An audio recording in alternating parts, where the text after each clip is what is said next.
Welcome. You're listening to Geekologist Radio, a division of the Mulehorn Gaming Network. Now, shut up and sit down.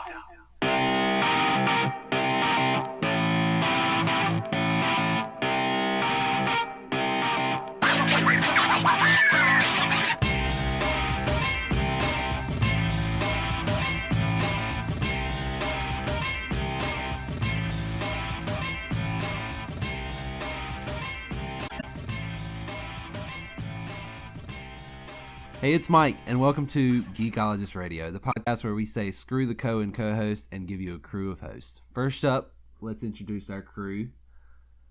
We have Mr. Damian Nash. Hey, what's up, everybody? Looking forward to getting this podcast, take 2, underway. And it's over to you, Brandon. Hey guys, what's up? It's Brandon, BeefOuts82. This is take 2 of the week, and it's partly my fault. I'm not going to let somebody take the full blame for it, but that person would be Mr. Two Wolves, Chris. Hey, this is Chris. I'm the guy who's standing at the edge of the cliff, ready to head off right now because I feel like this is deja vu all over again.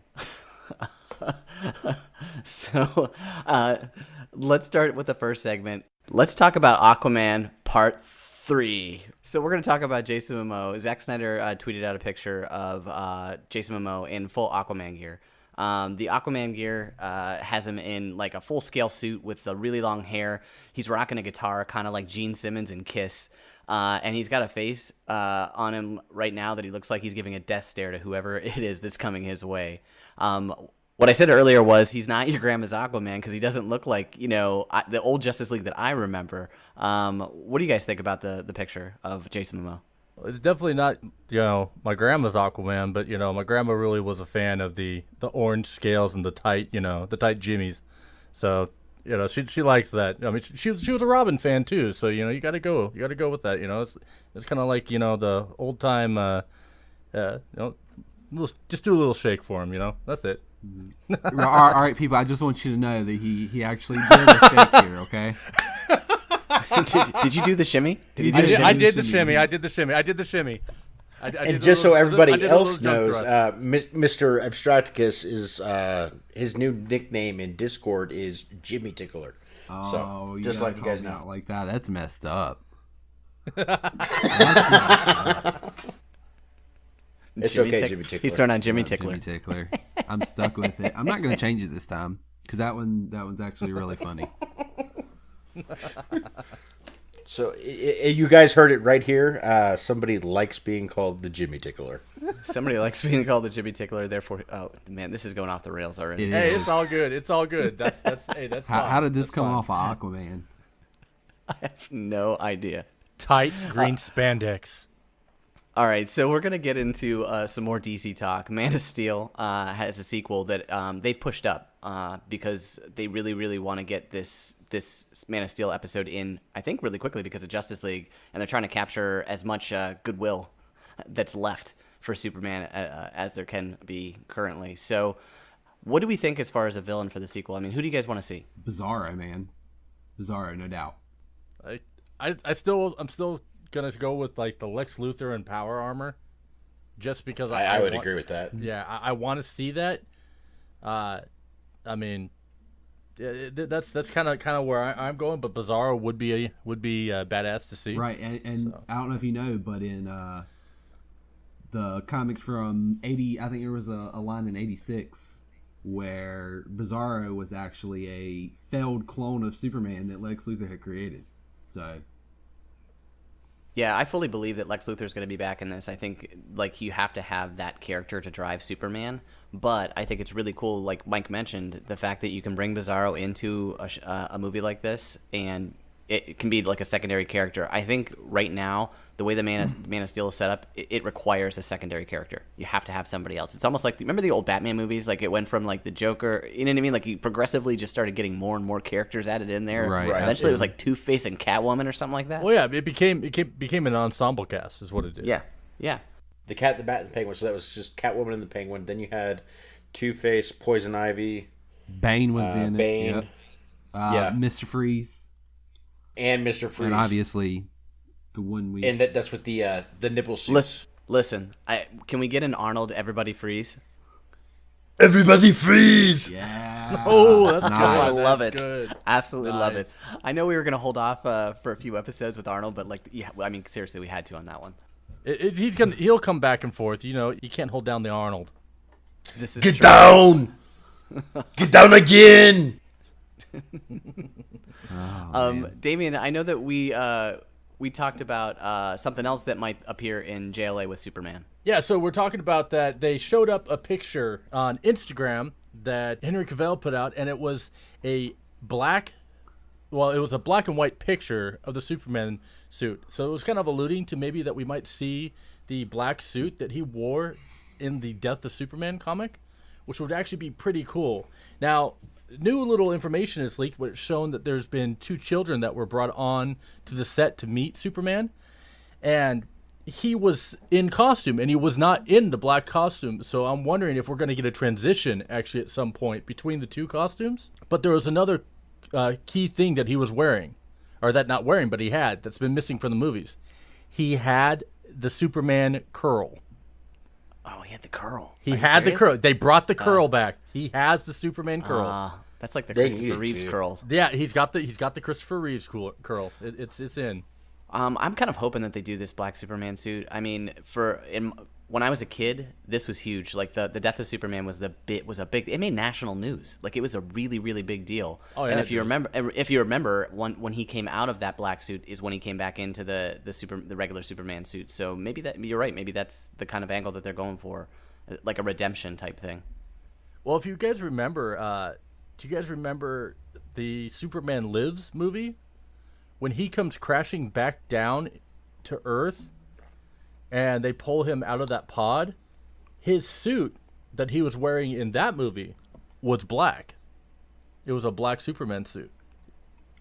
The suit looks cool. And like you said, you never know what he was tweeting. It could have just been a black and gray photo. It was really up close. It almost showed like the scales of the suit. Mm-hmm. So it could have just been, hey, this looks really cool, and this is the font that I'm going to put it in, or you know what I mean? So we never know. What we do know is that Cyborg is going to be joining Flash's movie in the DC universe that's coming out in 2018.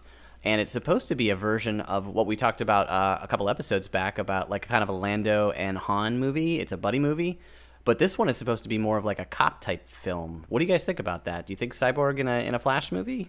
I think that if it turns out, if Cyborg can kind of be, if it turns out being more like the Lethal Weapon movies, if he can turn into like a Danny Glover kind of role to the Riggs, that could actually be pretty cool. Flash already, he's kind of got that Riggs personality where he's joke, he's a wild card, and then you got the seasoned veteran that's going to be, because I believe Cyborg is supposed to be a veteran, right? Remember?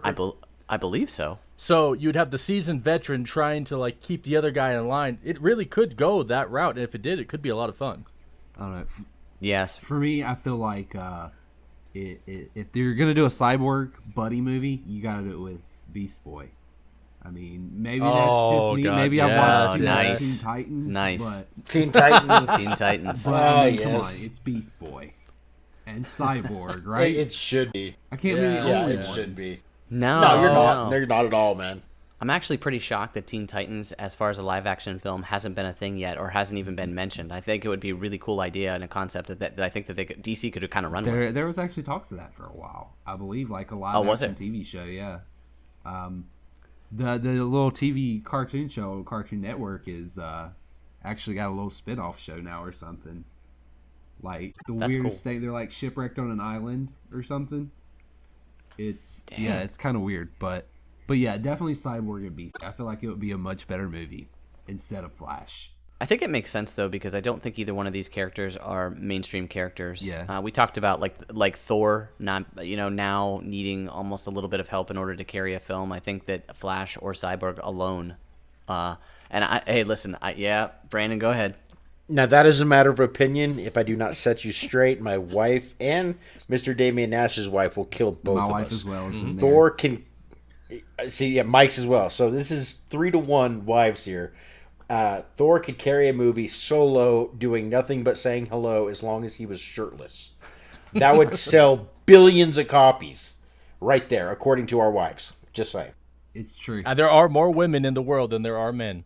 This is true. This is true. On that note, speaking of women, director Patty Jenkins is dismissing rumors about Wonder Woman being a mess. Which, I mean, if you're a director, you're definitely not going to say your movie's a mess. You're not going to stick your foot in your mouth like some other directors have a couple of weeks ago and saying that your movie is absolute total crap. So, honestly, with Wonder Woman and having different directors, I benefit of the doubt with this. I mean, you saw her in Batman vs. Superman and some of the screenshots in JLA. What do you guys think? I feel like they picked the right actor or actress. Like she fits it for what what little part she did have in Batman vs. Superman. I think she was one of the better aspects of Batman versus Superman, and I think that it being a period piece, I think that really helps it be able to stand on its own and kind of separate itself from this Metropolis and Gotham storyline that we got. Sure. And be able to get, if there's going to be a DC movie right now that has an opportunity to be its own thing, I really think that this is going to be their saving grace, hopefully. That's my own opinion, but the thing is, we've all seen trailers before. We know that trailers can go one way or the other. So here's crossing my fingers and hoping for a good flick. I just want you guys to all realize that Damian Nash referred to it as aspect. So, jeez. The Wonder Woman movie. Yeah, that's what Damian's looking for, is the aspect. Continuing on. I know that Damien wants to talk a little bit about Suicide Squad or Brandon. I know that you guys had the facial tattoos on the Joker, and it was a huge deal. And some of the body tattoos now is controversy. So you want to talk about a little about that? Well, yeah. So the tattoos and stuff like that in the movie, they're going through with it, and the tattoos are supposed to allude to things that the Joker's done, basically. Things that have happened to supporting characters, some of which are actually Justice League characters that haven't been a really big part of the film yet. Like supposedly on his torso, there's a tattoo of the Flash, or an image that appears right now to be the Flash. We could be mistaken. It could wind up being Robin, but either way, it's alluding to something that supposedly hasn't happened yet, or they don't want to show yet in the film universe. The same goes for Harley Quinn. Some of her ink represents stuff that's backstory. If you've seen anything online, we know that supposedly Harley Quinn is the one that killed Jason Todd, which would lead back to the suit that's got the paint and everything in Batman vs. Superman. One thing with that is that Jason Todd also is still rumored to be a part of the storyline, eventually coming in as the Red Hood. There's a lot of different things that are going on right now. And if this was a Marvel film, I'd be like, yes, they got all the little lines out there, and they're going to slowly reel them in. They're going to tie everything together. They're going to make a quilt. So far, we haven't had that reassurance that all the lines are going to even be put into a knot. So there's a little bit of worry out there for it right now. Yeah, that's the part of disappointment. When I asked you guys about Suicide Squad last week, I was kind of hoping for some version of a connection like that would lead into JLA and or like the Batman movie. And then it didn't happen, or at least from what I gather from you guys, it didn't happen. So it's kind of a bummer. Like you would hope that the Joker, but again, he's not signed on for I don't know how many episodes, or pardon me, how many movies. I'm not positive how many movies he's signed on for. The way Jared Leto's talking right now, he was duped into being the Joker to begin with. So I don't know if he's gonna want to come back. Yeah, right. So it's really kind of uneasy feeling especially if they're gonna have to recast the Joker a second time in this world. I mean, we all know that eventually all these people are going to be recast, but to do it, I mean, so close to Suicide Squad is a little scary. So one thing we got with that, though, if you know in like the New 52 and stuff, they start showing, there's one episode with the comics where you can see the Joker and he skinned his face off and he's got it pinned to himself. That is a way that if they have to recast the Joker, for whatever reason, they do that storyline where he skins his face off and he wears it as a mask through and they can recast and then plastic surgery, boom, new actor. I think it'd be a good idea considering all the backlash that Leto got for his character and how kind of like punk rock he was and whatever not. You know, I think it maybe it's in their best interest to, and he doesn't even want to be the Joker. Like, I mean, he's come out and said, you know, this isn't who I thought it was going to be, blah, blah, blah, blah. So maybe it's in their best interest to, you know, part ways and recast and try to start this jumpstart it all over again. As far as things that are trying to be jump-started right now. There's a Flash Supergirl musical crossover that's going to be happening on the back half of each one of their seasons, episodes 13 and 14. I can see the headache that's coming across Mike's forehead right now as this is as I'm mentioning this. Okay, Mike, I'm literally the only one that's going to speak on this topic because no one else's opinion matters. This is a horrible idea. Horrible. You cannot do this to the DC universe. Oh, it's going to happen. Next topic, Star Wars. The gauntlet has been thrown. Man, tell us how you really feel, bud. But no, really, how do you guys feel about this? I don't. So you went and said horrible. Well, that's kind of exactly what they're kind of going for because they're trying to secure Joss Whedon to do this episode, and that's solely because of his Dr. Horrible's sing-along blog, which was an ensemble cast of you name who's been in his films and TV series and whatnot, and that one was entertaining. But it wasn't a set like where I have a problem is that was just created. He just created it, so it was its own mock superheroes and stuff, right? It's not real characters, and that's where I'm like, ugh, I don't know what to think. I don't feel like it in a show that's supposed to be serious with mild humor. I just don't think that just because the actors were in Glee together, I don't feel like it's something that's necessary. It sounds like an idea where Gustin and Benust were in it, and they're like, "Oh wow, well they sing, and they used to be on a show together, and they do it, in their off time while they're just sitting on set. Boy, that sounds like a great concept for a show." It seems like it was literally that simple, and it was like, "Oh, okay, I guess we're gonna do this then." And then they were trying to figure out a way to how can we bring Flash back into the show again, because they're bringing in Superman, which, by the way, this is all starting to scare me because they're bringing in a lot of extra characters into Supergirl season 2, which means that they don't feel like she can carry the season by herself. And speaking of bringing Superman in, how about that advertisement that was dropped for it?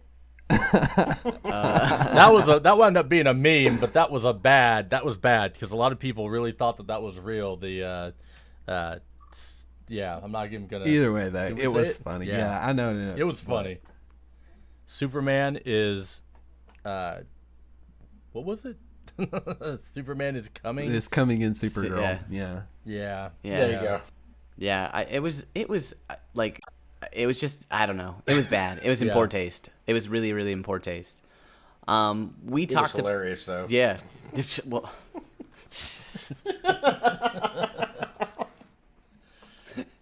So many people thought it was real, and then it's like people would have to highlight the side, that showed the meme group that did it. It's like, oh, but it just goes to show, you put something bold like that and you make it look real. It doesn't matter what watermark you have on the side. People are just their eyes are naturally gonna go to that and be like, I can't believe you did this and stuff without even looking over at it. So that it was, in a way, it was, they succeeded at what they tried to do.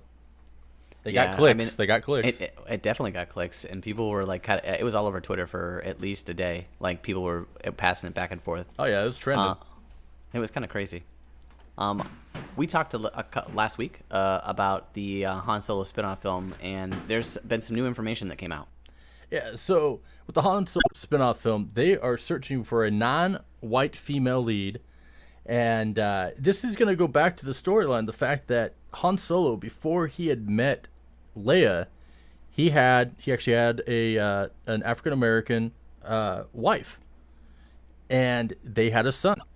This goes into my whole theory that Finn is Han Solo's son. But get this, we're going into it is. No, you can shake your head. I've seen people shake their head. You're wrong. He's Lando's son. Well, that could be cool too. That's my theory. Speaking of Lando, it would actually be really cool if he was Lando's son. That would be awesome. But speaking of Lando, we were talking about we feel that the Han Solo film is going to be a buddy film. They're going to have the original actor that played Lando is supposed to be in it. Well, I'm thinking that he's going to be sitting in a bar or something telling stories of Han Solo. What happens when you tell stories of Han Solo? You talk about your timing with him. Well, they're looking to get actor Donald Glover as a young Lando Calrissian. They're saying that they haven't been in talks with him, but that's who the directors, that's who everybody wants to play him. Now this is the actor who plays he plays Milo in the in one of the spin-offs of Spider-Man. So this really could. He's already worked with Disney, okay? So he's already been in this. So they have the connection there. So let's just see if we can bring him on in, and it could really be a good film. You're gonna have the buddy film aspects of it, but what do you guys think about the opportunity that they could have to be able to tell the story of back when Lando was the owner of the Millennium Falcon?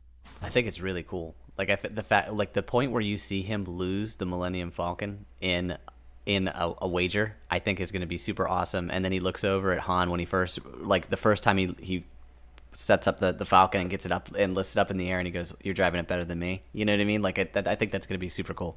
Do you think that we're going to see Chewie? We're going to see the life debt happen? Oh, do you it think better that's happen. This is going to go? Oh, it better. Oh, Okay. Yeah. I think it's really cool that we're going to see, because we know in the comics that Han's daughter is shown now. So it makes sense that they're going to bring his first wife or whoever she is into the film. Could lead to eventually having his daughter in son. the film or son. I thought it was a daughter. Well, he had twins in the original comic. In the Dark Horse Yeah. comic, he had twins, and then they blended the twins into one character as Kylo, supposedly. Oh, okay. Supposedly. Okay. Unless Rey winds up being one that we just don't know about, but that's a whole nother rabbit hole. But so it's going to lend itself to at least some more speculation, which is kind of cool. And I feel like they're diving into a lot of this backstory for Han Solo. Like they want to kind of enrich this. This says to me that this isn't a one-off. This isn't like they said Rogue One was like a one-off, and then they're going to go to something else. This could be Han Part 1 and then the Han Solo stories, or the Tales, or whatever it happens to be. So I think that's really cool. Yeah, you build them with supporting cast, of extra or really good characters we care about. It could be its own Star Wars series, its own Star Wars saga. And speaking of Star Wars, we had a passing in the Star Wars family last week as well. Guys, Kenny Baker died. And we all know who Kenny Baker is, right? Yeah. R2D2. R2D2. Yeah, it shockwaves throughout the Star Wars community. There was throughout my Twitter feed, there was a lot of people, and I think I mentioned this on the last cast, part 2, that he was in Willow too. It wasn't just R2D2. There was a lot of things that he was in. So I mean, I know that Damien, did you say Mark Hamill had sent like a really big tweet out about it too? Mark Hamill, just everybody that was in the film with him, it all been very, very vocal about how big of a deal that this was. I mean, how hard it hit them, and I really feel for the cast because these guys have been doing these films and they just got back in the saddle, and he was on set with the with the most recent film. So it's like they're a family, and you lose a member of your family. Yeah, it's gonna hurt. And if you watch some of the DVD, the trilogy that they had out, and you get to see some of the old stuff with like Jabba the Hutt. I mean, there were guys inside these characters in order to make them move. All this Jim Henson stuff. And so, like, when you're playing against R2D2, you were playing against Kenny as R2D2, and that his movements were the reason why, some people had certain reactions to things.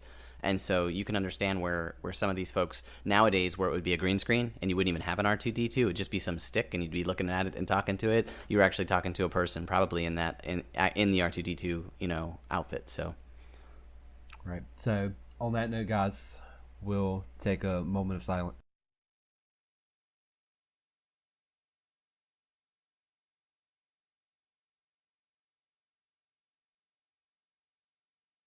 And then I believe Damien is going to tell us something about He-Man. So, He-Man is not going to be taking place on Earth this time. It's going to actually take place on the home planet, Eternia. It's thought that Skeletor is going to be the main villain, but, we could get some of the side characters coming in, which would be pretty cool. Not sure what Teela's character is going to be playing a role into it, but there's a big list of like the who's who they want to try to play He-Man. One at the top. You know who's at the top. I told you who's at the top. Well, no. The top list here. Yeah, I know what you said, but the actual top list. So this is the list in order of who they want to play. We have our own pick who we think should play it, but number one. It's not Dolph Lundgren, is it? No, number one. He should play Skeletor.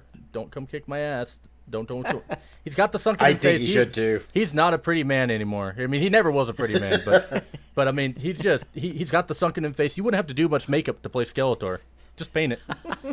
Just paint it. Ouch. Just throw some white on there, man. It'd be all right. So listen, if Dolph Lundgren has any questions, that's at Mr. Damien Nash on Twitter. Oh God. That guy's a martial artist. I don't want to get that one away. Push that one away. Yes. Beef Outs 82 is a huge fan. Love your work. Huge fan. Just saying. Yeah. You do kick Big Knife in The Expendables. The Expendables, big fan. Ooh, love that movie. So, Dwayne Johnson.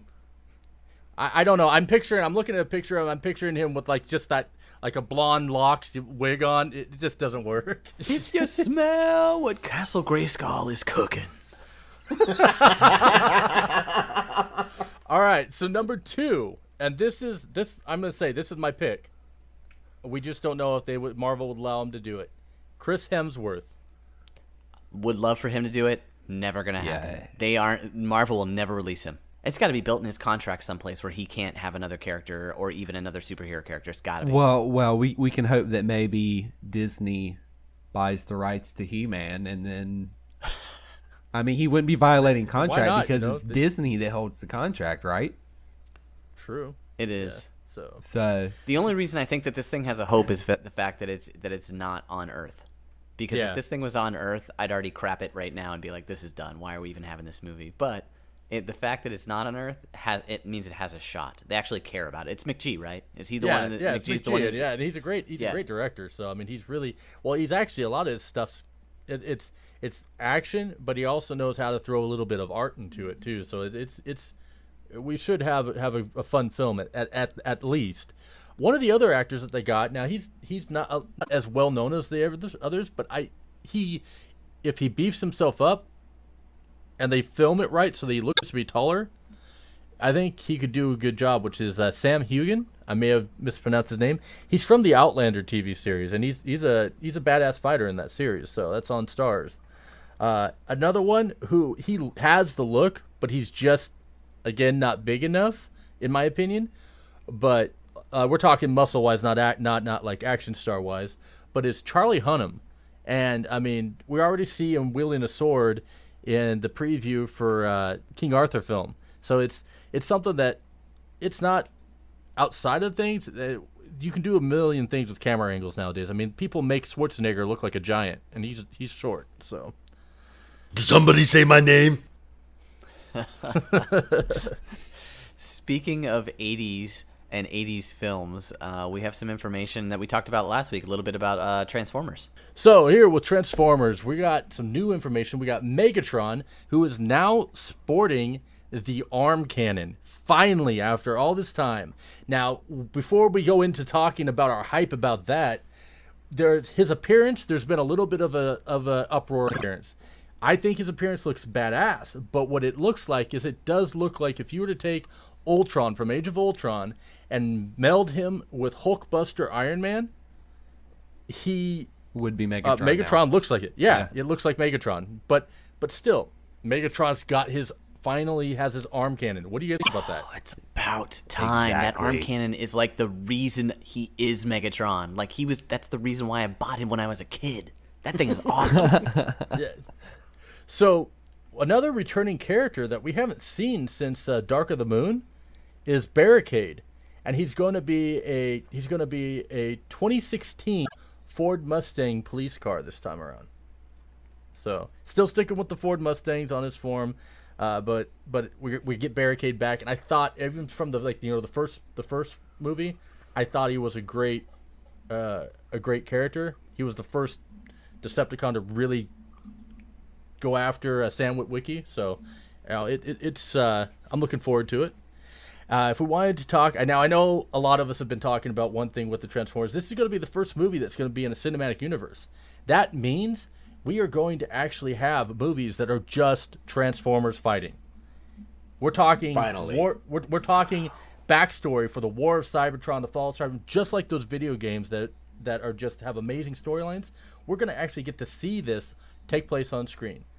With that, though, they are bringing back some of the human characters from the original movies to still kind of tie them in together. Like Josh Duhamel is back as William Lennox, and Tyrese Gibbons is back as Robert Epps. So we're going to have those two characters come back in that were part of the original alliance with the Transformers.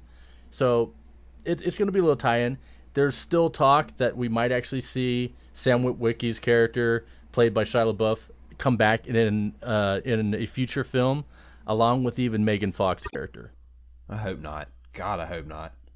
I've got one question. Like, seriously, why? Like, who gives a rat's about humans in this game? I don't even want to see the humans. They can't kill any of these characters. Like, the only characters that can kill these characters are other Transformers. It's stupid. It's literally stupid. There's a couple of assets that they need. Just saying. It's ridiculous. The fact that they're going into they don't need April O'Neil. No, do not. The cinematic universe actually has me interested in this again, because like I haven't been interested in at least 2 Transformer films since. So like I'm back if this is what they're gonna do, and if we're getting backstories and it's all gonna be Transformers, minor characters are actually the humans, then I'm back in. Hey, I'm telling you, the last film, the character that stole that film was Hound. Yeah, oh god, you have a fat Transformer that's just a badass with a beard. You have a Transformer with a beard. John Goodman was perfect as him, by the way. It was amazing. Like that, like Hound's a character that's like beloved by a lot of people, and I wasn't sure what I thought about John Goodman playing him, but he did such a good job. Like, it was just perfect. Like, you're the entire time, like, I didn't care. Like, I was like, do what you want to the other Transformers. Don't let John Goodman go. Like, don't let him go. He came in and he basically filled a void that we lost when we lost Ironhide.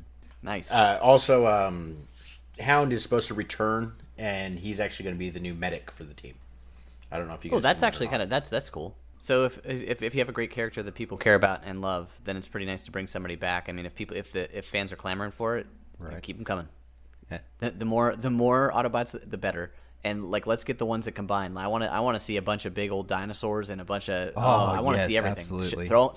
Throw me some airplanes too. I want to. What was the airplane? The one that all combined together. Does anybody remember? I cannot remember the name. My brother's gonna pull my Transformers fan card here. I can't remember off the top of my head. Listen, if you are listening to the podcast and you remember, give us a tweet, shout it out, because I know that I won't remember until I look on this on Google later. Of course. And speaking of beloved characters, there's talks of Kyle Chandler playing Cable in Deadpool 2.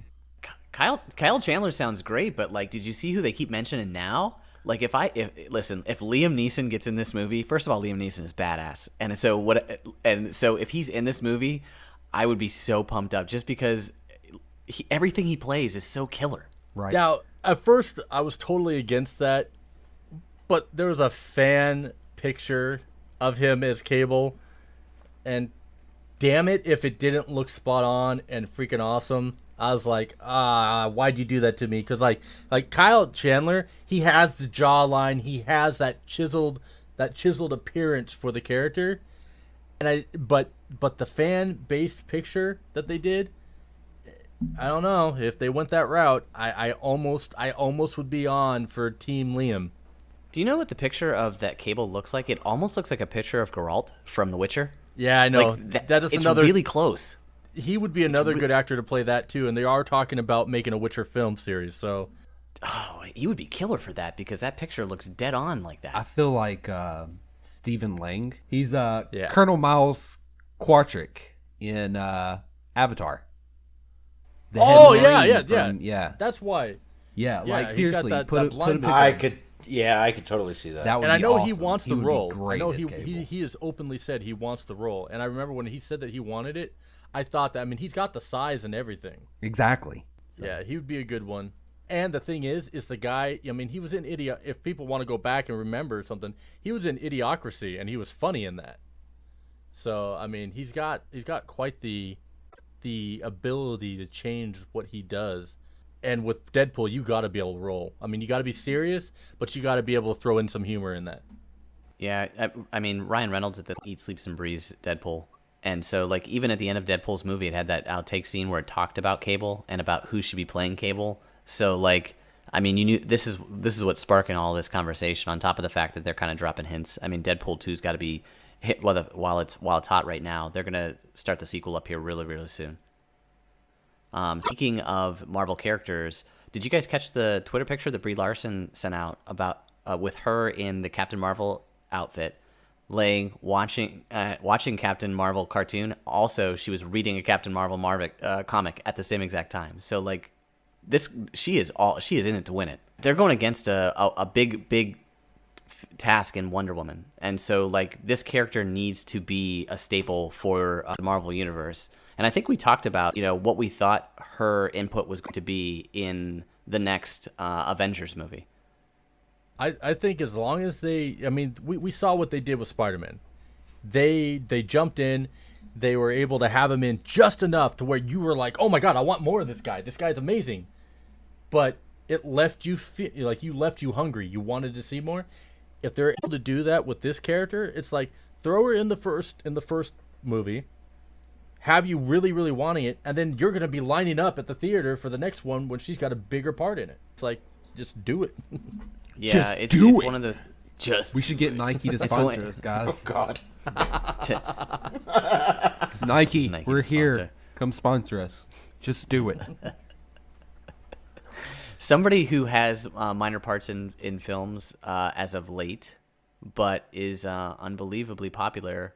Tom Hiddleston talked about Loki being cut from Age of Ultron, Brandon. Yeah, he was. He was actually in it. Not many people know that unless they've been researching it. But he was in the part with Thor's dream sequence that he had. And after the test audience had watched it, they pretty much said that they thought that Loki was controlling Ultron. So that would put Loki as the main villain in the movie instead of Ultron. So after doing that, they decided to cut it. They went ahead and notified Tom, and he said, no, I completely understand, no big deal. And it was just a few minutes of it anyways from what he was telling everybody. I mean, poor Tom. He was just like, oh, thank you for the paycheck, and I'm not actually in the movie. It's not a big deal. I got to pay, whatever, just another day's work. But his character in Thor is just so magnetic. Like, he's got to be in the next film. Like, you constantly have to have him there because people are clamoring for it. So if you don't have him in a Thor movie, people are going to be like, what the hell are you doing? Right. And like, I mean, why is it white? Loki and Thor are brothers, and they kind of play off each other. The rivalry is, I guess, in my opinion, that's what makes the Thor movies. You can't have one without the other, at least in some shape or form. And he's going to have a major role in the next two Avenger films, I believe. I hope so. I would like to see a Loki movie. Man, that'd be cool. That would be twisted. That would be That character crazy. is so twisted. Like It really would, but that would be an amazing movie if they did it right.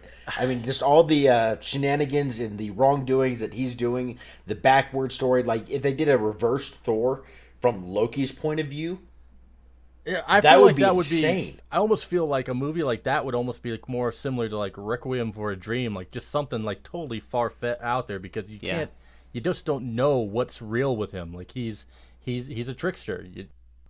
Yeah, I feel like he's Hulk, where like he steals screen time whenever he's on, but if he had a solo film to himself, it might not be as great as everybody thinks it would be. Do you know what I mean? Like I think he'd play like in spots he's really really good, but if you saw like a 2-hour movie that had just him in it, I don't know how great the movie would be, and it might sour us. It might sour us on him later. Do you know what I mean? Yeah, it makes a good point because the Hulk movies they really aren't even. Like you said, he's not like the type of character that can really carry an entire movie, let alone two movies. The guy doesn't talk, man. Like we don't have the intelligent version of the Gray Hulk. Like we just have the green one that doesn't speak. Hulk smash. Like that's literally all we got. That's like he's got one line. Puny God. Puny God. Oh yeah. That's the best Hulk line ever. Anyways. Hey, but he is going into a Planet Hulk quasi. We touched basis on this with Thor Ragnarok. He might be Hulk smashing quite a bit. Just saying, we might get Son of Hulk. That's what I'm going for. So I think we're hitting an area where all of us literally fanboyed from Monday till like now. Literally. To start it off, I want to give a shout out to Mike because you started Pirate Port Radio again, correct? Yeah, I did. I recently dropped episode 12 of Pirate Port Radio. Go listen to it. Go. Right now. SoundCloud, iTunes, YouTube. It's all there. I swear. After you get done with this episode. Of course. Of course. No, actually, you know what? Go listen to Pirate Port Radio first, then come back. Come back to the conversation that's about to happen. Right. That's funny. For those of us that don't know what Pirate Port Radio is about, it's about what we're going to be talking about now. And Mike, you'll get into it. Sea of Thieves. Rare Limited's new shared world adventure game. Or swag. Chris is over here doing the Cabbage Patch and all kinds of other stuff, just so you guys know. This week... Listen, I saw Grog, I saw dancing, I was pumped. Yeah, man. They added something from E3. Do you guys know what it was? Instruments?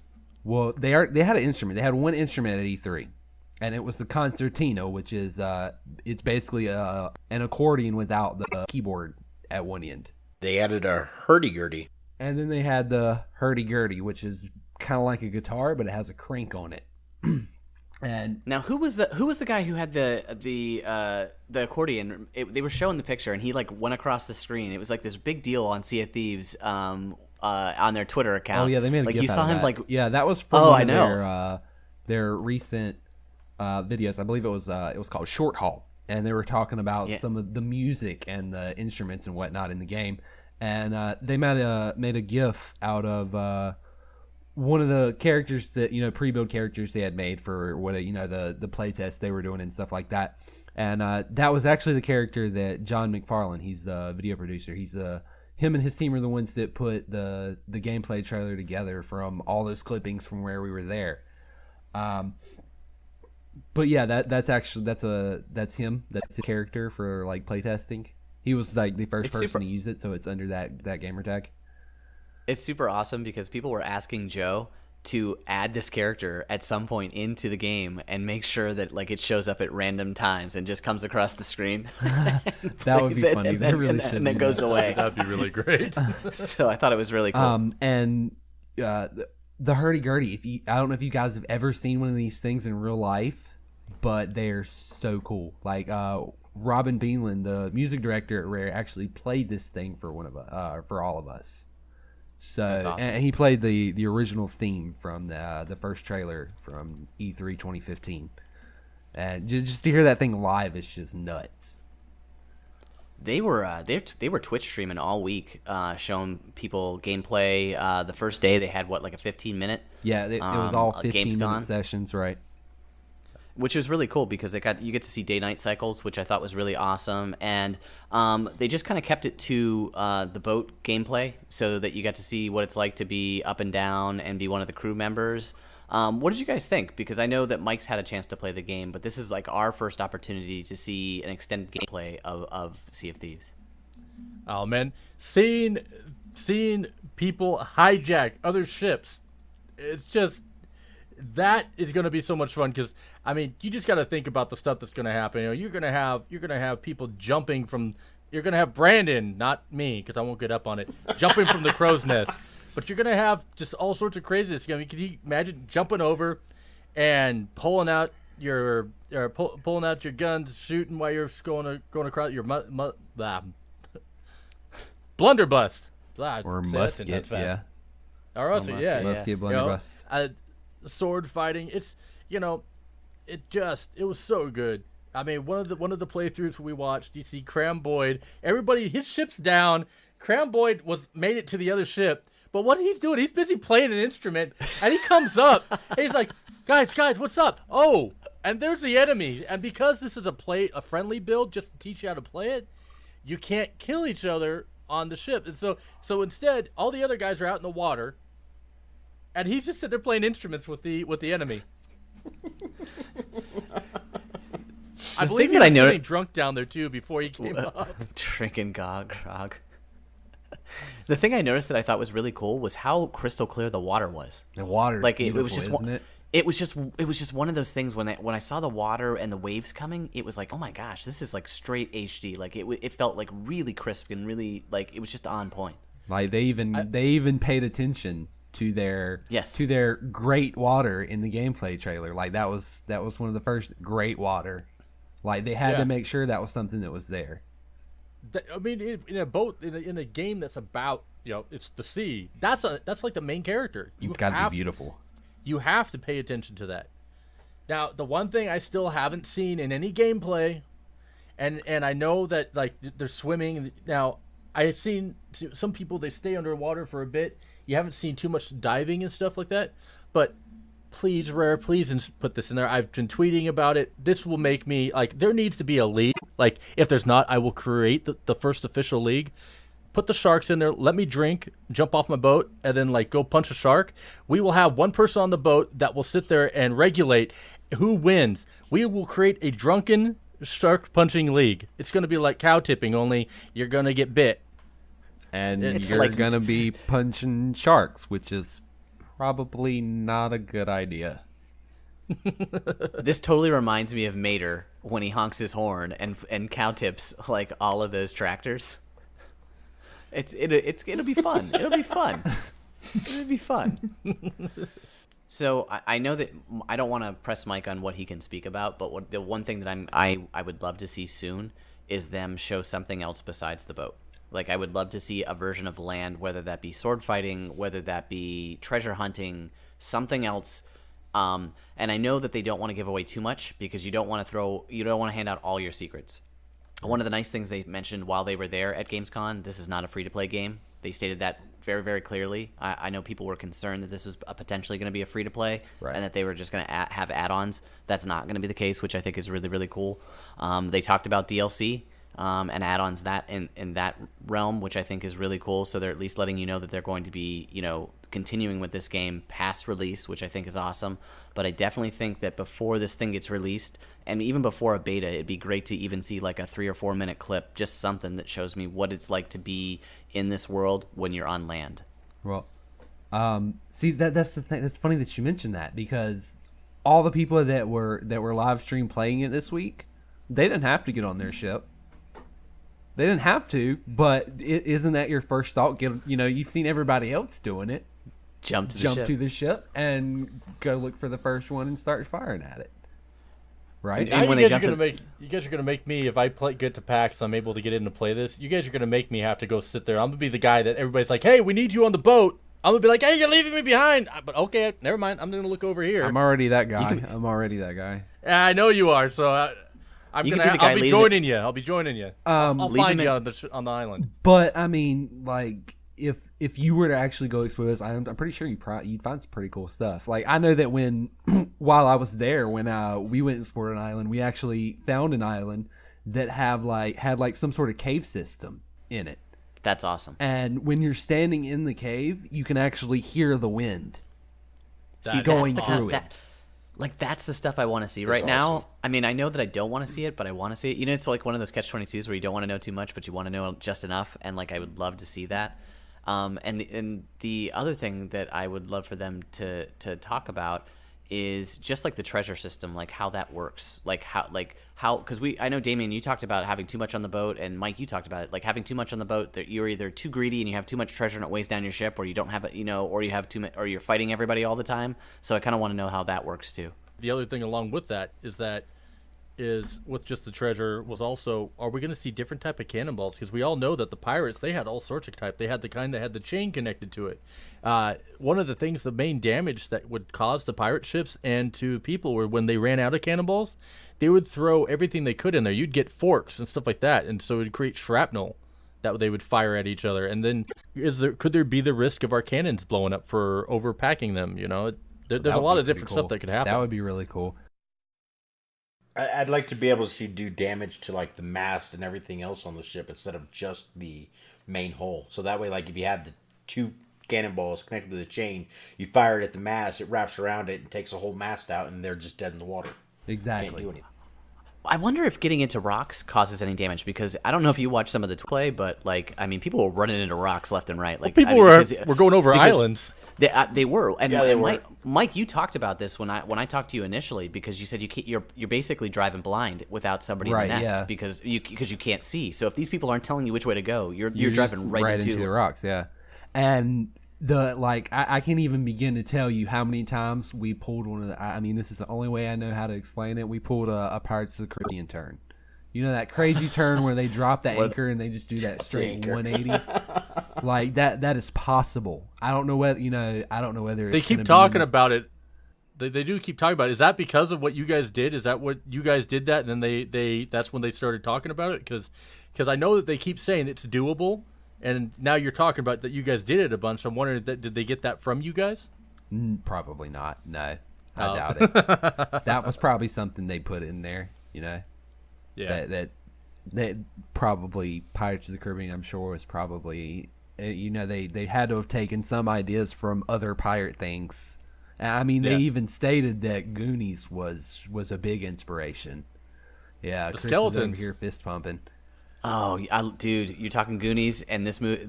Oh yeah. And And funny when you thing- said caves, and I was like, that's Goonies. Right, and funny thing, this is old news, but Craig Duncan actually wore a Goonie shirt at E3 You this did. year. You did. Oh, Yeah. that's so cool. Man, so Sea of Thieves has got us all kinds of pumped up. I know that the guys over there at Rare were pretty excited about the entire week. I think it gave them a great opportunity. There's a couple of tweets that came out where it was just like, I hope we did our job. And it was like, well, if anybody had any questions about this game at any point, this Twitch play and you're showing this game at Gamescom kind of silenced all of that. Like, we all get what the game is or what it's bound to be. And I mean, I know that it's a sore subject, but this is exactly what No Man's Sky should have done. Like, it should have let people have this kind of gameplay. Like, it should have been like, this is what our game is. Here, play it, and then tell your friends about it. As if to don't tell me anything about this game and then try to figure it out. So I'm not going to down No Man's Sky. I'm not going to throw any salt on it. I mean, there are plenty of people that really like the game. I'm just, in my opinion, this is what should have been done with that type of game, and I think it would have given it more legs. Right. And even still, that's the thing. There's literally nothing. We know nothing about this game. Even No. almost a year and a half later now. No, we know how to drive a ship, and that's about Yeah, it. that's pretty much it. That's it. But everybody's Twitter feed is blowing up with Sea of Thieves from Gamescom, and we had a buddy of mine from Mulehorn Gaming, Duro, who was at Gamescom and couldn't stop talking about it. And like there's like, you're pumped about a game, okay, but like, this guy was just like all in. He was just like, yep, everything they said, it's exactly what they said it was going to be. So like, I mean, when you're hearing it from the horse's mouth at somebody who's been playing it, Mike, I know I heard it from you too when you played it. It's like, now I have 2 or 3 people that I know who've had their hands on this game and they have the same reaction. So like, it's fantastic. Right. It's going to be one of those titles that it's just going to be this generation's GoldenEye. It's, GoldenEye, how many people, that's what all the shooters, all that stuff came from, was all these people getting together and playing these games and being excited about it. And it's like, it didn't matter, I know these maps backwards and forwards. You still got and you played it. This game, from what the the hype and stuff is, it just seems like it's going to be that. It's going to be that game that everybody wants to get in and play. This new game came out. Nah, man, I'm going to be playing Sea of Thieves. Speaking of GoldenEye, yeah, buddy, there's a playable version, which is kind of cool. It's done in mods, right? Yeah, it's they recreated everything in HD. I believe there's over 20 maps. I need to download it still. I think it's 25. Yeah, so, and it's HD. It's beautiful. I mean, it's because a lot of things that people forget is that even in the original GoldenEye, they actually had blood splatter on the wall, and that was that was kind of a big deal for Nintendo, because Nintendo didn't really do much of that, unless you're talking about Turok, blood spraying everywhere, cerebral bore going into your head. That game is one of the first games where you had to keep your head on a swivel at all times, because you had no idea what was coming up behind you or to the left or the right. And so you were constantly spinning around trying to figure out, okay, so are they coming? Are they coming? Are they coming? Are they hiding behind a wall? And then it was also, is somebody dropping a bomb? Am I going to step over or behind? What's going to happen next? And so, the fond memories And of you that know what game made so it 10 much. times better? Big head mode. Big hit. Big head mode. I mean, That's the come on. only time. That's the only time that I would admit that playing as it would be okay to play as Oddjob. Because big head mode, you actually have something to aim at. Otherwise, you're constantly shooting right above his head. I hate that bastard. Listen, all of our episodes start to run all together to me, but one thing I have to say is F Oddjob. F him. Because that game was, oh, dude, I hated Oddjob. Absolutely hated him. It was like, literally, it was like whoever lost a bet got to be him in our group at my fraternity house, and then you had to, like, that was the guy, and it was like, all right, so how are we going to screw this guy? I think this is going to be the second episode in a row where I say I'm done.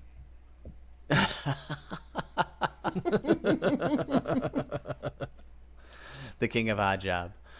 Speaking of games that came out at Gamescom, as far as trailers, we had Battlefield 1 announce and have a Gamescom trailer, and my God, was that thing beautiful. Oh, man, it was, I mean, it really was. The horse gameplay, I mean, and also because we've had to re-record this, we've been able to see a lot more gameplay for that, and it just, you're watching some of the people put up the streamers and stuff putting up their gameplay of it and stuff. You see Champ Chong, he's driving in and shoots another person on a horse, and the body doesn't just go ragdoll and fly off.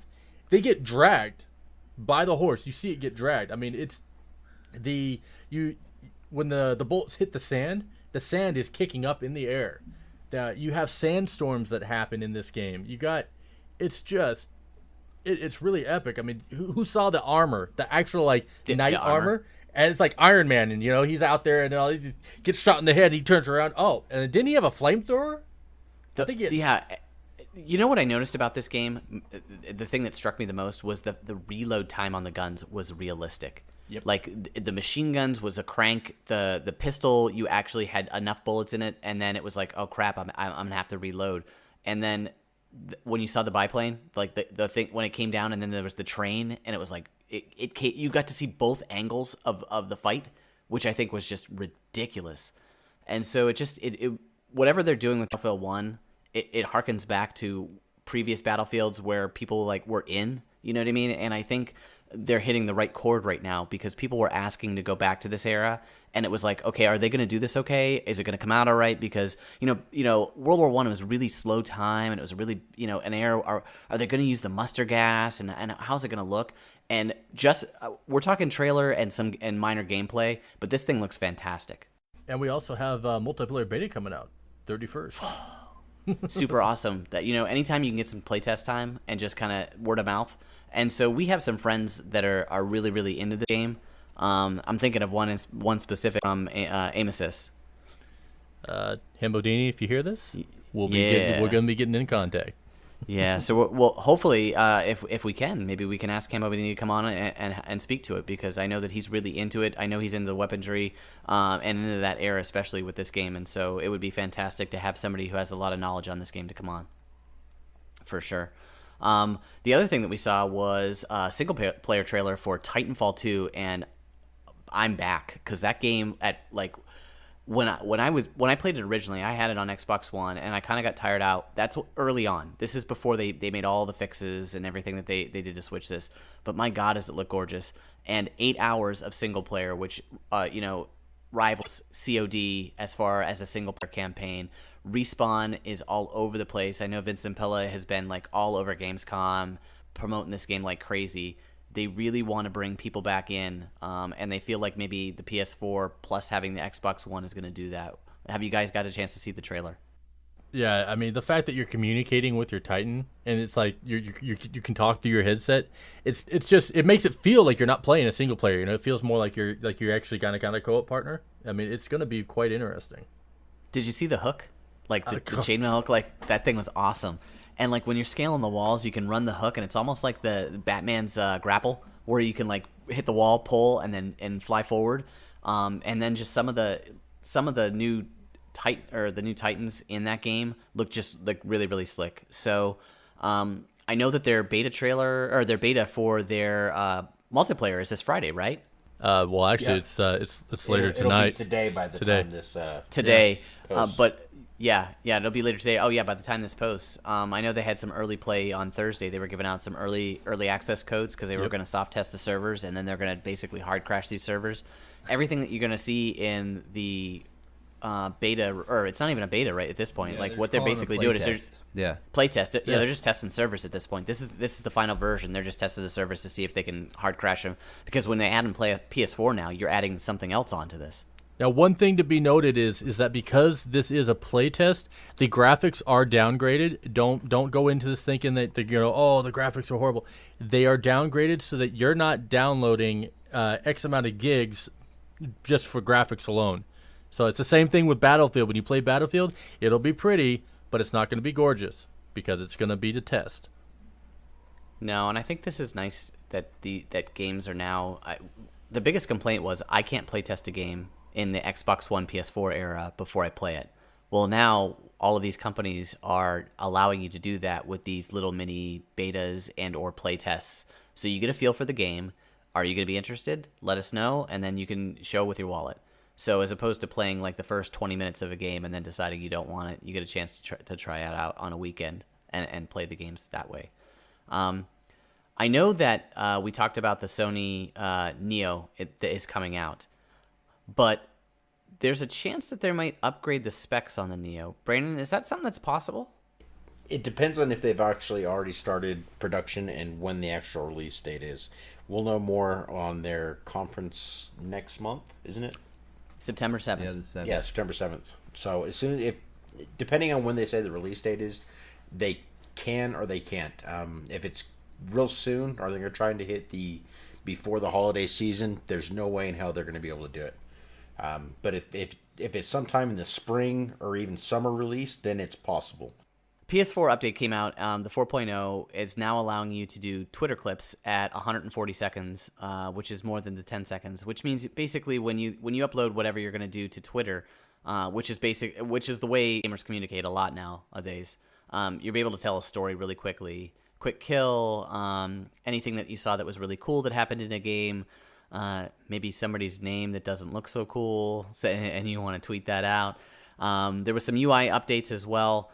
They also added a feature that I think is really, really awesome, especially as a PS4 owner. You're able to now group your games according to the time you downloaded them, how much space they take up, and also the trophy list. So it's super duper helpful as far as just a generalized UI for the PS4. It's a little bit different than the Xbox One. The Xbox One to me still is a little bit clunky trying to get through. The UI for the PS4 is very, very slick. And I have a feeling that the new UI that they're going to be bringing out for the Xbox One in the next few months is going to, the update to the 10 is going to end up being this way. But for right now, it isn't. And PS4 is just trying to, it's all minor adjustments, nothing major. You'd think on a 0.0, it would be this huge overhaul, which it is not. Rocksteady dropped the Batman VR trailer. And if you all know me, I'm doing this right now. I'm wiggling my hands in the air. That's because it's the first time that we've seen it. We've heard a ton of people talk about it, especially coming out of E3 and how great it was. And the trailer for this was about 30 to 40 seconds of people's reaction to the game and maybe about 15 to 20 seconds of actual gameplay. There are no arms to the hands. It freaked me out. It looked really cool. It freaked me out. This is Phantom a gameplay Bat. experience. Really Phantom Bat. Hey, does it remind you of the? I can't even remember the thing's name now, but the big hands from Smash Brothers. What is okay. the hand's Yeah. name?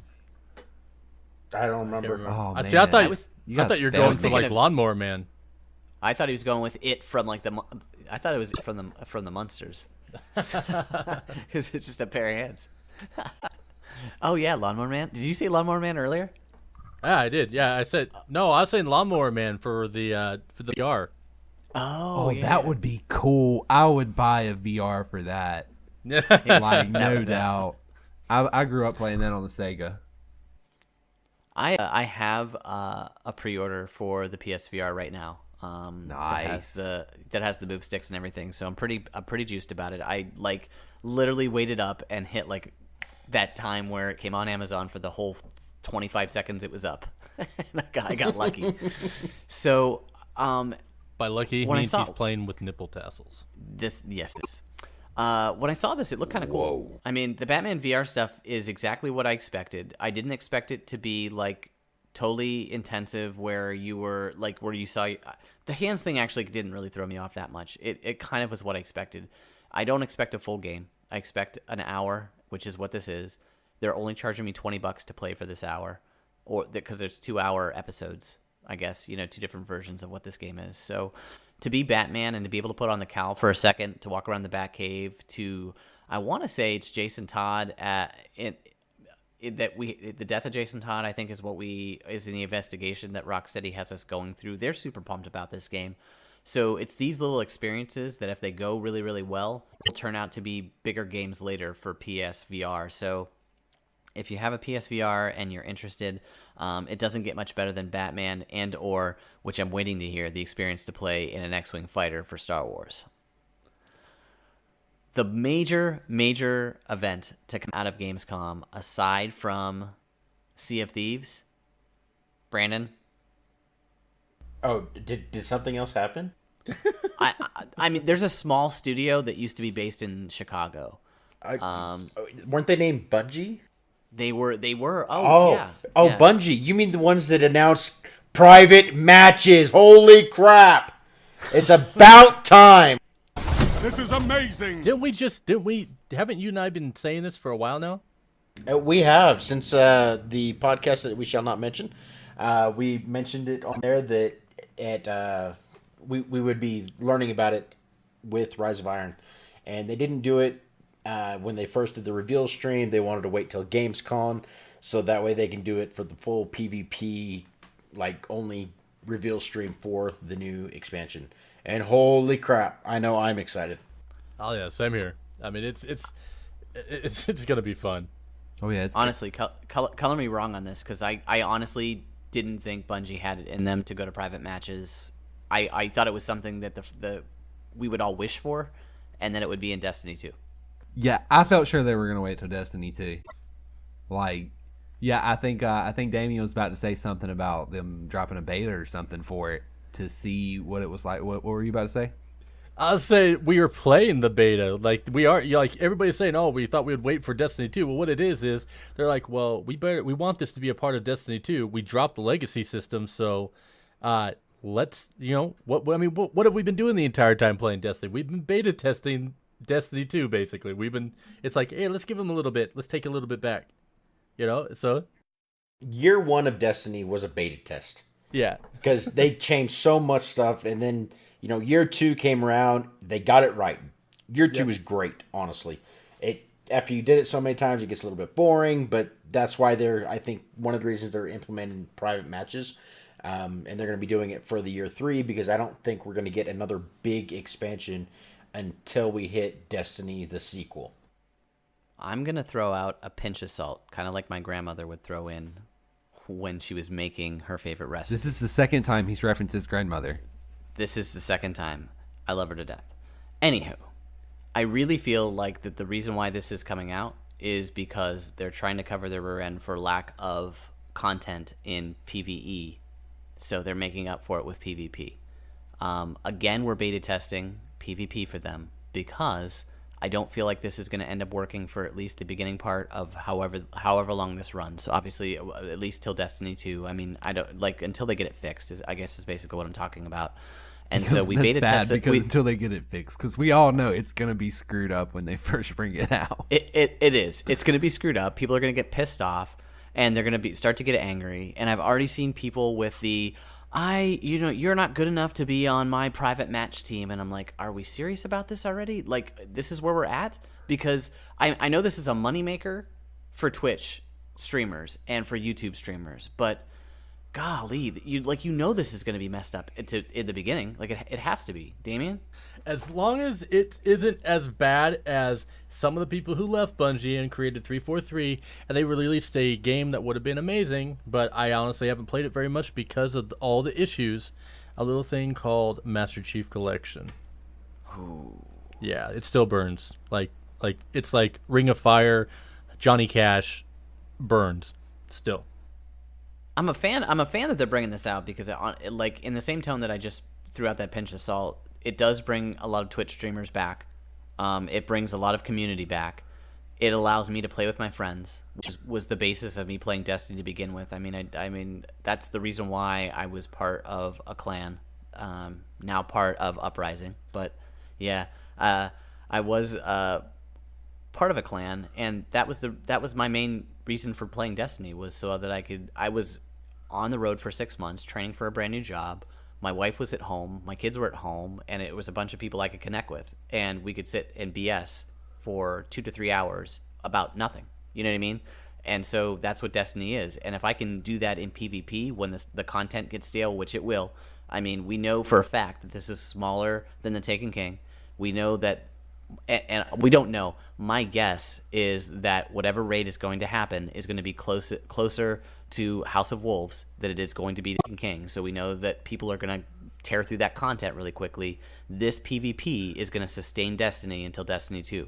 And so that's why when I throw the pinch of salt, it's because I like the game so much. You know, I love it so much that I want it to be what it should be right away. And I feel like it's not going to be that way, at least in the beginning. I mean, not to say that later on it's not going to be fixed. Okay, now for my salt. Okay, so every year, PlayStation gets an exclusive this, exclusive that. They give them 1 year, and then it releases to us faithful Xbox players. The year 2 exclusives that PlayStation get is not being released to Xbox. Forever. We are not getting the Jade Rabbit. We are not getting the other Strike. We are. Oh yeah, you didn't know that, Damon, did you? Yeah. We're getting screwed on that part. That's my salt. That's a bummer. I actually didn't know that until you just said that. I didn't know that either. Listen. If you could look at Damien's face right now, it literally looks like somebody just like hurt one of his dogs. Like he looks distraught. Don't you mean pigs? Pigs. The man looks like one of his pigs got slaughtered. I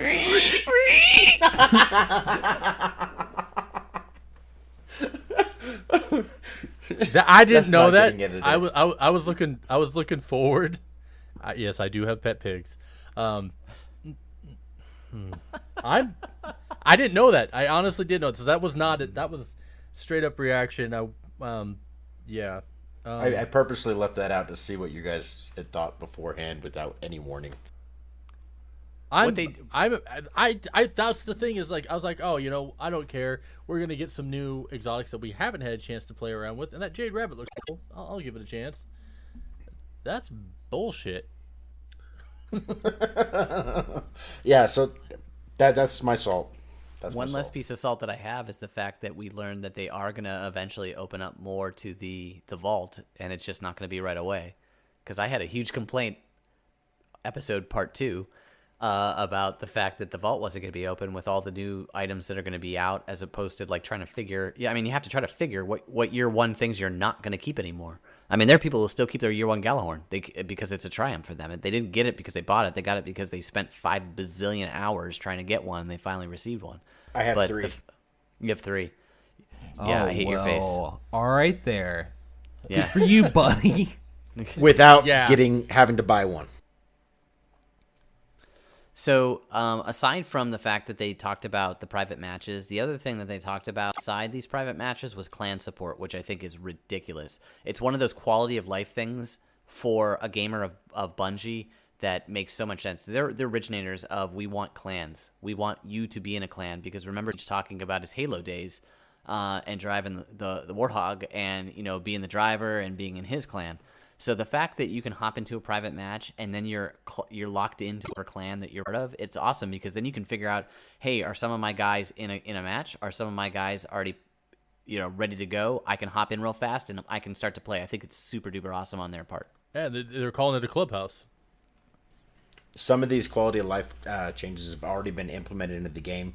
Before, when you would hover over the different things you can do in Destiny, like the Crucible and whatnot, it would show 5 friends playing here, 5 friends doing this, 3 friends doing that.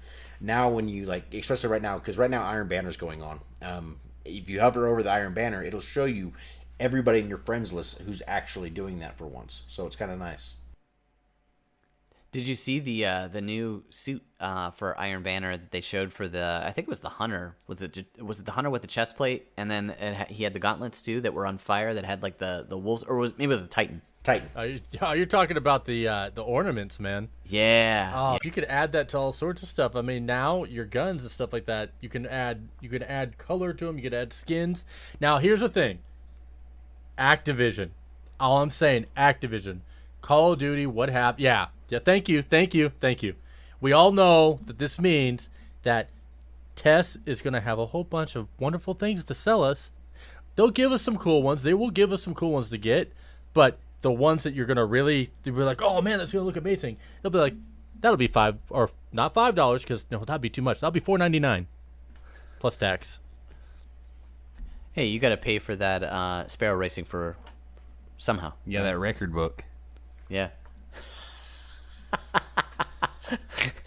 Like really. All right. Like I love Destiny. I'll be honest. I kind of fell off of it. I mean, I still boot up Iron Banner. I've been playing Iron Banner this week. I'll be honest. Listen, as you guys are going through your next like 2 or 3 weeks, Xbox, 2 Wolves, I am a lowly, I think, level 30 right now, based upon the fact that I play on PS4, main on PS4. So if you happen to see me on, say what's up. I could probably use some help.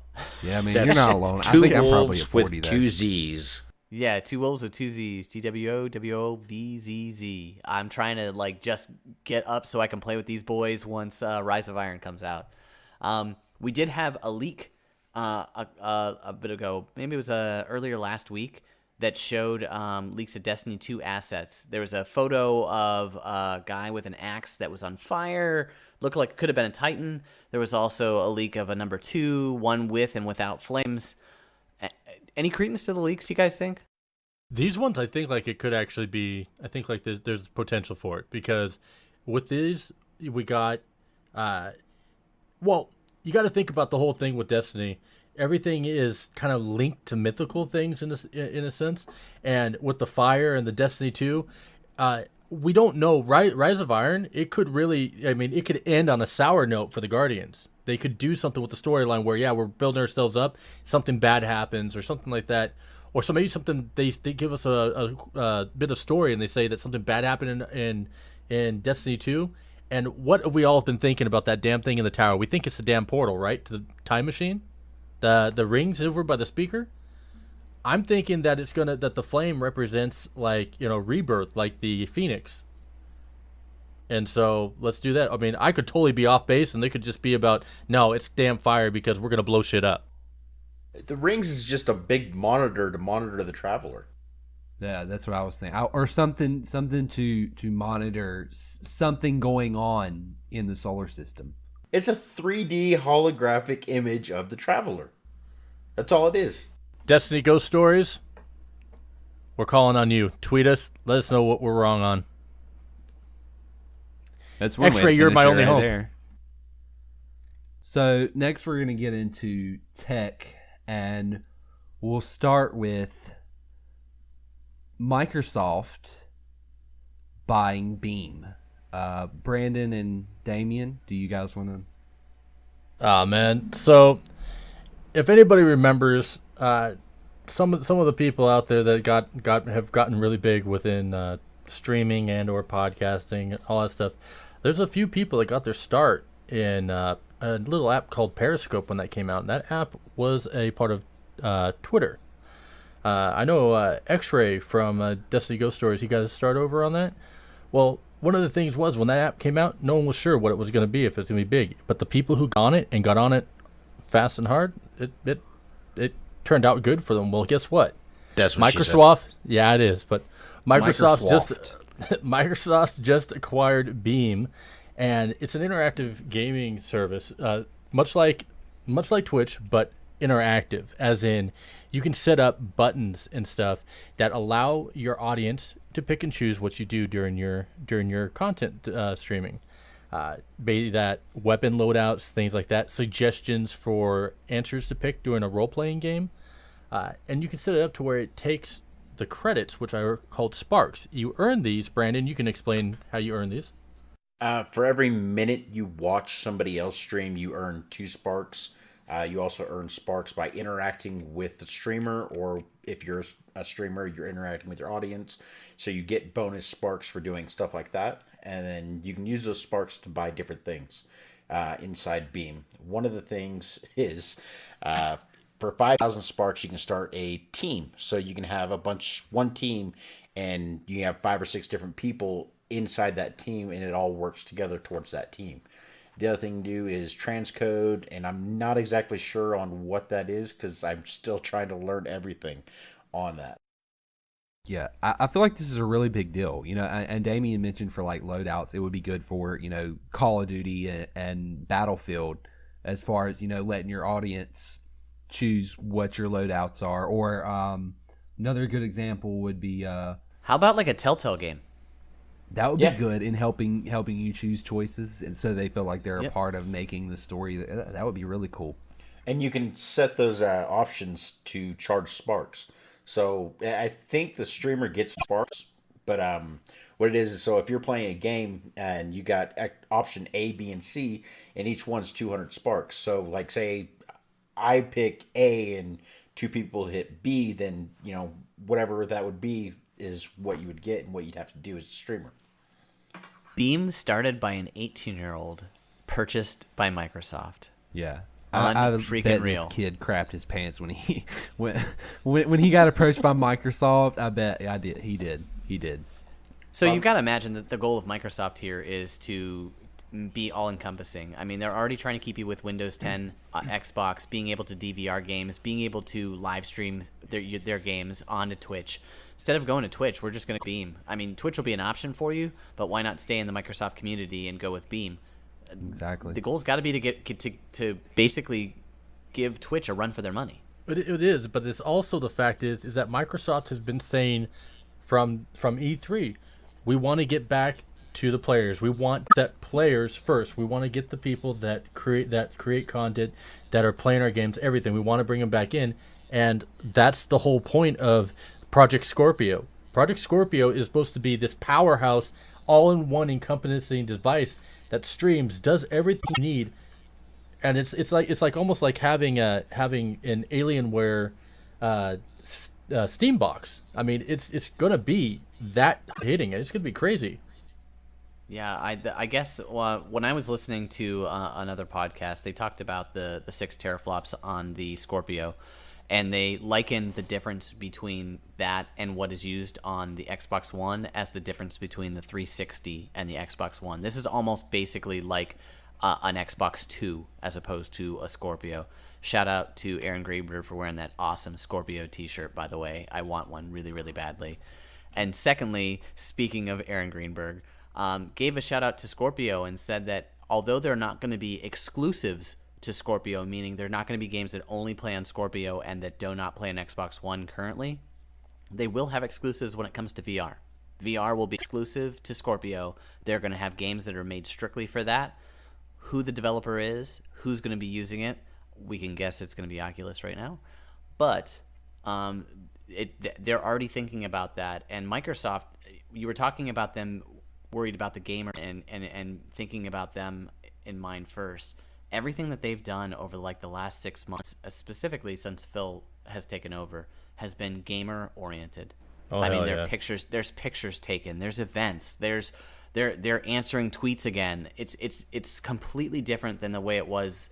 It's almost like they're hungry again. Do you know what I mean? And that's a good thing. That's a great thing for gamers. Hey, Phil knows games. Now, the only thing that Microsoft does not do good is phones. But yeah, that's Microsoft's only downside right now for phones, because I can't stand Windows Phone almost as much as I can't stand an Apple, which brings us into our next topic. Chris? Apple is now going to take the pre-orders on September 7th. They're going to announce their iPhone 7, which for all intents and purposes is a 6S with a little bit extra. I know that I talked to Brandon because I was super excited at first. I'm like, oh, great, they're going to have like this extra speaker. And then it's not really an extra speaker. It's just like a piece that's covering up my precious auxiliary cord that leads me to be able to listen to music whenever I want to. And the major thing that's coming out of the Apple conference on September 7th is the fact that the Apple Watch 2 is going to be coming out. And for all of us who are owners, which I am, It's going to be Wi-Fi now, as opposed to not being Wi-Fi, which most of the Androids are. So you don't have to carry your iPhone in your back pocket to try to use your watch, which basically defeats the purpose. There was a lot of complaints about that, and so now they're going to be switching it over. One of the major things that just came up, and Mike was talking about it, was PayPal. They are apparently changing their chargeback policy. So good news for streamers, maybe. Good news for YouTubers. So if you're a streamer or a YouTuber and you accept donations, your fans, your community, or people that donate to you can no longer take their money back. It's once you donate it, it's that person's, it's that streamer's, it's that YouTuber's. So it tells you how ignorant I was. I had no idea what that meant. And then Brandon came up with the idea of when we were just talking earlier about how important that is. Brandon, can you talk about what you thought was the biggest thing that came out of this? So, like, with Destiny, there's a lot of people who are not PvP inclined and cannot go to the Lighthouse, which is, if most people don't know what it is, it's like the epitome of PvP championship competition inside the game. So a lot of streamers will say, yeah, I'll carry you, but you got to tip me $5, $10, $15, whatever. A lot of people were doing is they'll like say I tip somebody and then they take me to the Lighthouse, do like they said to, like I paid for, and then do a chargeback so I get my money back, which is a total dick move. And I would never actually do that. But yeah, so now they won't be able to do that, and so that's going to be a lot better for streamers all around. You can thank the NC-17 rating to BE_Fouts.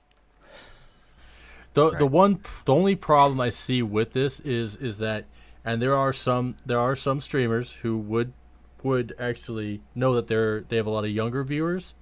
There has been problems where younger viewers will get their parents' card information and put tips out, and then that was a legitimate reason why the parents are like, oh, I need to do a chargeback. That is the only time where I'm going to see that this could be a problem. But then at the same time, it's keep better track of your wallet. Issue. I mean, it's going to happen. I would think there would be a special case for something like that. Yeah, it's kind of like Apple and Android have that thing where they have the chargeback too, where kids are trying to use it and such.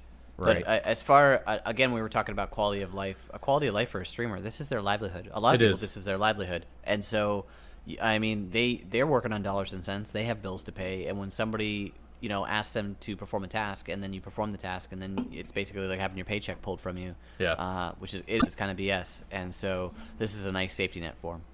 All right, so this is going to carry us into This Week in Geek. All right, so This Week in Geek, August 13th, 1993, we had something released from Capcom, which has been a staple in the fighting game scene, basically, I think, since forever. Street Fighter II Turbo, the Hyper Fighting Edition, came out for the NES in the US. Street Fighter II arcade game started the gaming boom in the 1990s, which spawned many gaming fights like Mortal Kombat, Virtual Fighter, and the Super NES version brought Street Fighter into the home. And especially for me, like in the college dorms where people that I know played many, many hours smack talking and just beating down some roommates. So, I mean, I'm sure you guys are familiar with Street Fighter, especially for the Super NES. Hadouken! All right, we can end Street Fighter talk right there then. Yeah. Honestly, though, for the fighting community, Street Fighter is a huge staple and one of the reasons why they're able to attain money in order to have groups win cash for tournaments. And so, if you look across the fighting community, Street Fighter is basically their baseline, and then all other games go from there. Very true. I mean, it's like you had my favorite in the series. I used to be big into the fighters. My favorite in the series was actually the Street Fighter versus Capcom, or the Street Fighter or Marvel versus Capcom, which was based off of the Street Fighter series. Those ones were my favorite. I played so many hours of Marvel versus Capcom 3. It's not even funny. Oh, I love that game. Just the Marvel vs. Capcom game series in general is awesome. Oh, hell yeah. Like, in all honesty. So I know we're kind of jumping around, but now we're going to go to August 16th, 1995, and I think this kind of touches everybody at this point. Microsoft introduced Internet Explorer, which at the time was a modified version of Spyglass Mosaic. It had been licensed to Microsoft, and Microsoft later then included Internet Explorer free with their Windows system. Spyglass sued them for... listen, if I tell you the amount, you're going to laugh at this point. $8 million. They sued him for $8 million. Listen, you can't even sniff Hulu, Netflix, Disney, LucasArts for, at this point, what? Close to $1 billion? Like, I mean, like, seriously. More than $1 billion. They, you know what I mean? How many? Yeah. So for $8 million, we now have the predecessor to Google, the predecessor to Mozilla, the predecessor to Firefox. Any type of search engine system was based upon this. Microsoft was the one who, you know, regardless of whatever you think about Microsoft or Apple, stealing other people's ideas is what they do. Like, that's literally what they do. That's the name of the game. And so they were able to, air quote, steal this / pay $8 million for it. And so if you're looking something up right now, it's probably because of Spyglass. All right, so last on This Week in Geek or Tech History, on August 17th, 1982, The Visitors by ABBA becomes the world's first commercial compact disc. Manufactured, pressed in Langenhagen, Germany, by Polygram Records, a subsidiary of Royal Philips Electronics. Philips and Sony co-developed the CD standard, which was designed to be the successor to the phonograph record. By the time the CD went on sale in November of that year, about 150 titles had already been produced. That's CDs. awesome. I remember my Discman. Like, I had a... everybody walked around with those.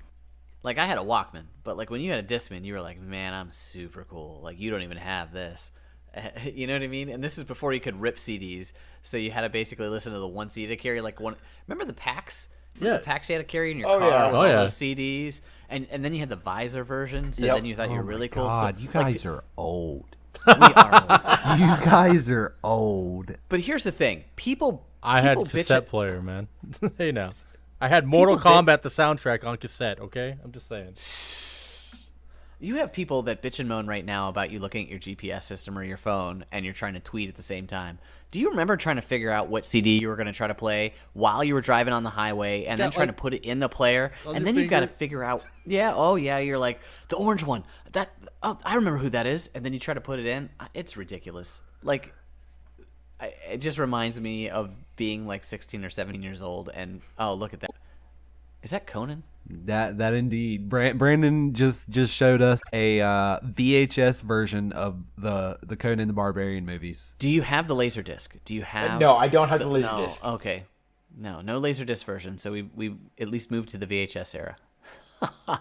On that note, for us at Geekologist Radio, I know that we came out with a mini episode on Saturday, so many of you might have been surprised when you saw the episode pop up. We were super excited. We were talking about Rogue One and our reactions to Rogue One.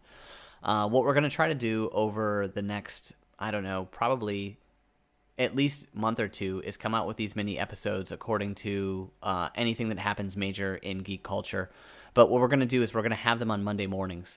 Most of all of our episodes, as far as our major episodes, are going to be coming out on Fridays now, Friday mornings. So that way, when you're grabbing a cup of coffee at work on Friday and you're like, oh my God, if I could just get through today, I can hit the weekend. Listen to Geekologist Radio. We'll get you through that at least hour and a half to 2 hours of that day. Just remember that when somebody, Mike, doesn't record, one guy's going to be staying up all Thursday night just to make sure you guys have your Geekologist Radio on Friday morning. Chris, he's getting a virtual hug right now. Force hug? Force hug. But on Mondays, if we have a mini episode, we'll tweet it out throughout the weekend. So that way, when you go to work on Monday and you're like, "Oh my God, it's Monday. Why am I at work?" You'll have another little bit of us to listen to.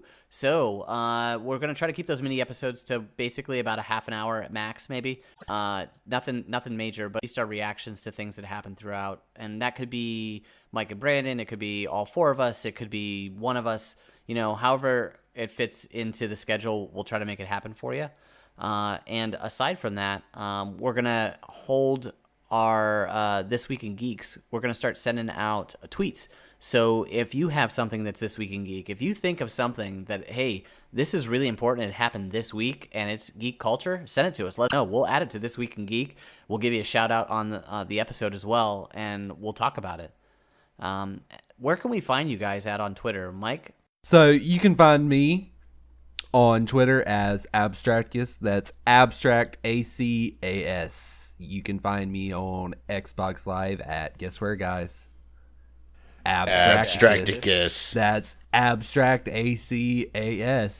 And I also run a podcast specifically centered around Sea of Thieves called Pirate Port Radio.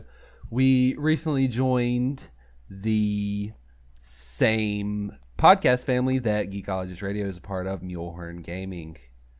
So check Pirate Port Radio out and Mulehorn Gaming. Damien, where can we find you at? You can find me at Twitter, Mr. Damien Nash. You can also find me if you tweet out to Geekologist Radio, minus the T, because, Twitter.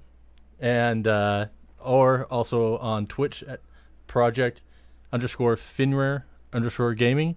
And we are moving over to Beam. Brandon. That Beam address is going to be the gamer tag is Fenrir_Gaming. It's already set up. Go ahead and give us a follow on there, and we will be streaming on that soon. But for Twitter, you can find me at BE_FOUTZ.